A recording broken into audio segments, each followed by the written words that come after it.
Good evening. Thanks for joining us. We start with that top story about the opioid epidemic and how communities are fighting the addiction and its deadly consequences. We've shown you how Pine Belt law enforcement agencies got the overdose reversal spray called Narcan, and now we're seeing it work. Melissa Egan joins us here with details. Hey Steve, not one but 2 lives have been saved in the last few weeks thanks to Narcan, a first for both Jones and Lamar County Sheriff's Departments. The stark reality here is that these families could have been planning funerals if it wasn't for state funding.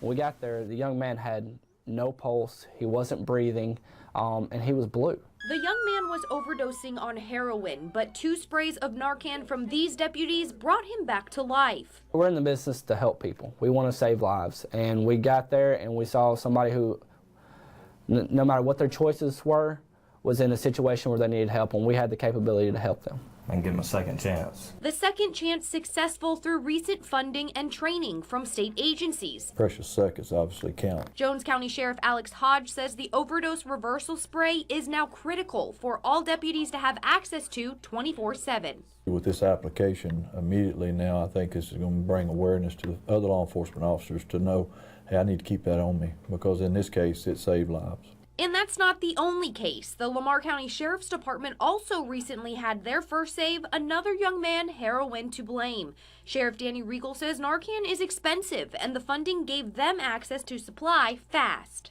If we didn't have the Narcan, he would have probably, the ambulance people said he would have probably died before they got him to the hospital. So yeah, it's a great tool. Both sheriffs say a crucial link to that funding came from James Moore. After losing his son to an overdose in 2015, he spoke with several agencies in the Pine Belt to push for the life-saving spray. Wherever my son is right now, I know that he's smiling when he hears that someone else did not have to die as he did, because people are beginning to value the lives of those afflicted. Right now, the departments have 2 dosage units for each deputy with an additional supply for replacements. Hopefully one day we'll have tools for all the drugs that we can combat.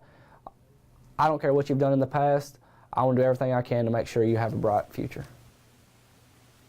Last year, there were 249 overdose deaths in Mississippi. Jones County had the 6th highest with 9 deaths. You can take a closer look at the impact across the state by county on WDAM.com. We also have more information about Narcan. Just look for this story there.